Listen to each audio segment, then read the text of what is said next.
लाहौर का नवाही इलाका काना,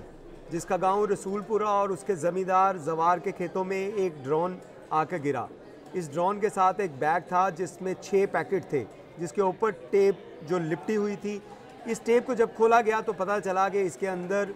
करोड़ों रुपए मालियत की हीरोइन है, जिसकी तादाद और इसका वज़न जो था वो 6 किलो के लगभग था। ANF और दीगर कानून नाफिज करने वाले इदारों ने इस वक्त ड्रोन जो है इसको कब्जे में ले लिया है और 24 घंटे से ज़्यादा का वक्त गुजरने के बावजूद अभी तक इस बात का तयन नहीं हो सका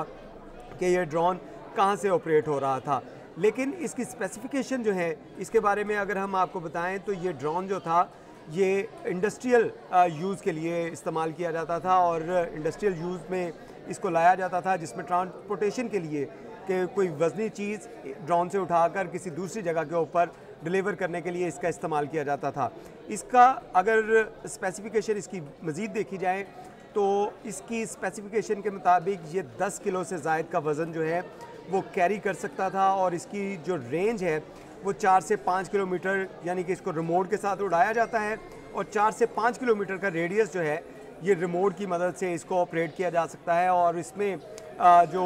ड्रोन के बारे में बताया जा रहा है अब तक की इन्वेस्टिगेशन के मुताबिक कि ये ड्रोन जो था ये 10 केजी से ज़ायद का वज़न कैरी कर सकता था। इसके साथ साथ आपको ये भी बताते चलें कि इस जो ड्रोन था इसके बारे में बताया जा रहा है कि इसके 6 विंग्स थे और इसके साथ साथ इसके ऊपर डिजिटल कैमरा जो था वो भी नस्ब था, जिसकी रिकॉर्डिंग जो कब्ज़े में ले ली गई है और इसको अब मॉनिटर किया जा रहा है कि कहाँ से इसको ऑपरेट किया गया था और कहाँ से इसको डिलीवर किया जाना था, क्योंकि इसमें अगर जिस जगह से इसको उड़ाया जाएगा तो उसकी तमाम फुटेज जो है इस कैमरा के अंदर मौजूद होगी। लेकिन अभी तक आपको बताएं कि तफ्तीशी इदारे जो हैं इस बात का तयन नहीं कर पाए कि इस कैमरा के ज़रिए क्या फुटेजेस जो है वो मौसूल हो सकती हैं या इसका कंट्रोल भी उस रिमोट या उस जो मोबाइल जिसके साथ इसको डिवाइस इसके साथ लिंक की जाती है उसके अंदर सारी फुटेज थी या ये जो फुटेज है रिकॉर्ड करने की अहलियत भी रखता था। दूसरी जानिब आपको ये भी बताते चलें कि लाहौर में इस तरह का एक वाक़या पहले भी रूनुमा हो चुका है, जिसमें कुछ लोग लाहौर से, क्योंकि लाहौर और